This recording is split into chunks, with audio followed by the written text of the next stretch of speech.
Have you ever stretched a rubber band and wondered why it stretches instead of breaking immediately? The answer lies in two important engineering concepts: stress and strain. Whenever a force is applied to a material from outside, it is called an external load. In engineering, we usually represent this load with the symbol P. When the external load pushes on the steel rod, the atoms inside do not simply collapse. They develop internal resisting forces, is the first step toward understanding stress. The internal resisting force is not concentrated at one point. It is distributed across the entire cross-sectional area of the material. This internal force acting over an stress. Stress is the internal resisting force distributed over the cross-sectional area of the material. It is calculated using the equation this sigma equals P divided in stress. Both rods carry exactly the same load, but the thin rod has a smaller cross-section. As a result, the stress inside the thin rod is higher than in the thick rod. When a tensile load pulls on a material, the material stretches slightly. This tiny increase in length is called elongation, and it is the first step in understanding strain.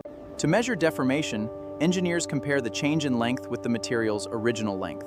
The small extension is called delta L, while the original length is represented by L. Strain tells us how much a material deforms compared with its original size. It is calculated by dividing the change in length, delta L, by the original length, L.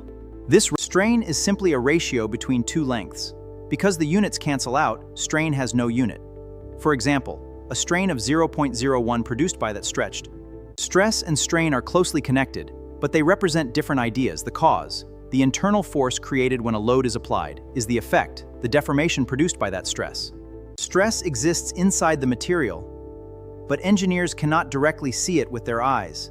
The internal forces are hidden inside the structure, caused by stress. Since stress cannot be seen directly, engineers measure the deformation of the material instead. A device called a strain gauge is attached to the surface to detect even tiny changes in length. Strain gauges allow engineers to measure extremely small deformations. The sensor detects how much the material stretches and converts that change into a measurable strain value. Engineers cannot directly see stress. They measure strain and use material properties to calculate it. Stress relates to strain through Young's modulus. Imagine the atoms inside a material like a crowd of people. The pressure they feel from pushing against each other represents stress. The amount they move, change their arrangement, represents strain. When a load increases, the internal stress inside the material also increases. This stress produces deformation, which we measure as strain. Stress and strain are connected, one causes the other.